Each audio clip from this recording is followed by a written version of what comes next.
Jaljatan Penyuri Professor Kindiki koro konere ywarruok mar gavanas mondo bed kod romo mar manyo winjruok makende ewi ywarruok ewi omenda mag basari ma ichwalo ne counties mag siro somo. Kindiki okone Jagaa bajet Margaret Nyakang'o kod gavanas ni mondo mi oket tenge pogruok margi kendo timo winjruok magi oyange kinde romo mar IBC mar 26 e kar jot ma jalup jatend piny mantie Karen e county ma Nairobi. Walter Nyambaga ntiere gi ler. The agenda was all counties. Kinde romo makelo tudruok e kind tend counties kod sirikal mamalo mamenyo dongruok ochumi to kod bajet.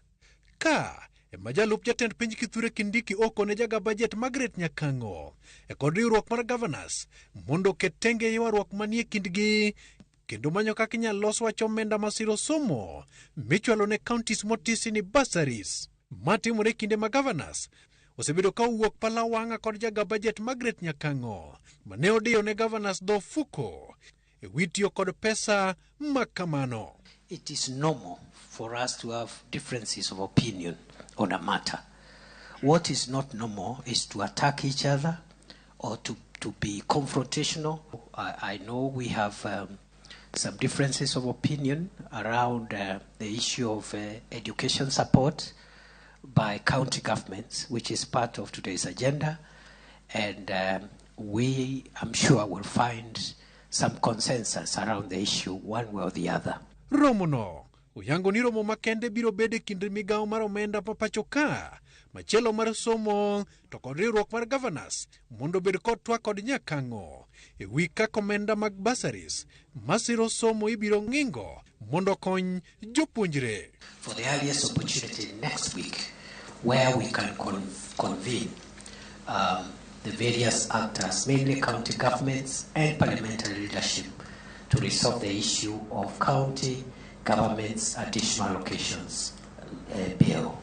Kar jot mar jalup jatend piny Karen Nairobi bende bang' bilo wach ka ema jotelo go ochopo e winjruok mondo od bura mamalo to kod mano mar Senate kanyakla kod duol marango pok madhi ne counties CRA mondo obed kod winjruok madhi ng'iyo kaka pok mag counties chalo kendo kaka ibiro ng'enggi ma onge ng'ur kata ywak. We don't expect to agree on day one.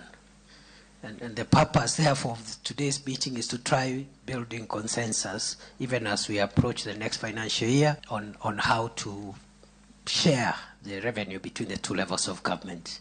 Disbursements, as you have mentioned, we have two tranches of disbursements that are in arrears. There is about 15 billion for 23 counties relating to the month of December, and 33 billion thereabout for all the 47 counties relating to the month of January.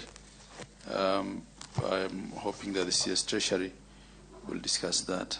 Sirikal okoni oketo maine dongo chumi kendo yaro yore mag yuto muting'o weche mag pur, chirni to kod tije ne joma tindo. The indicators of macroeconomic stability are beginning to coalesce and stabilize, and that is good for the economy. Walter Nyambaga, Ramogi TV.